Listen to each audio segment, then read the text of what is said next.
পবিত্র কোরআনুল কারীমে 6 নম্বর পারার 5 নম্বর সূরা সূরা আল মাইদা 9 নম্বর রুকু 60 নম্বর আয়াতে আল্লাহ রাব্বুল আলামিন বলেন, কুল হাল উনাব্বিউকুম বিশাররিম মিন যালিকা মাসুবাতান ইনদাল্লাহ।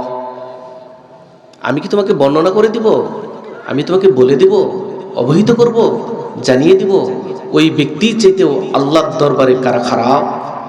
ওই ব্যক্তি কারা? আল্লাহ পাক বলেন, মান লানাহুল্লাহ। 1 নাম্বার আল্লাহ লানত যার উপরে, ওয়া গাদিবা আলাইহি। 2 নাম্বার হচ্ছে আল্লাহর গজব যার উপরে। 3 নাম্বার হচ্ছে ওয়া জাআলা মিনহুমুল কিরাদাতা ওয়াল খানাজিরা। আল্লাহ রাব্বুল আলামিন যাকে গজব দিয়ে বানর এবং শূকর বানিয়ে দিয়েছে, এই ব্যক্তির চাইতেও কারা খারাপ আমি কি তোমাদেরকে জানিয়ে দিব? কার কথা?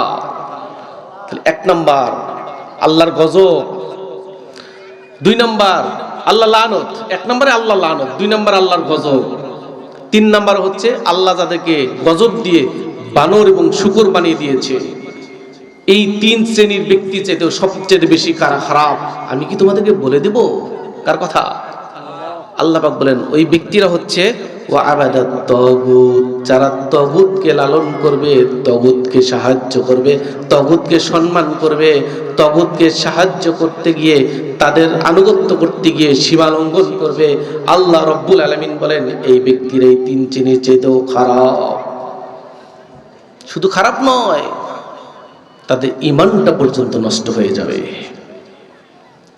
তাহলে আল্লাহর কথা দেখেন, 1 নাম্বার হচ্ছে মাল্লানাহুল্লাহ, আল্লাহ লানত যার উপরে, ওয়া গাদিবা আলাইহি, আল্লাহর গজব যার উপরে, ওয়া জাআলা মিনহুমুল কিরাদাতা ওয়াল খানাজিরা, আল্লাহ পাক যাদেরকে গজব দিয়ে শুয়োর এবং বানর বানিয়ে দিয়েছে, এই 3 শ্রেণীর লোকের চাইতেও সবচেয়ে বেশি খারাপ তাগুত। আর তাগুতকে যারা গ্রহণ করবে তাদের ঈমানটা নষ্ট হয়ে যাবে।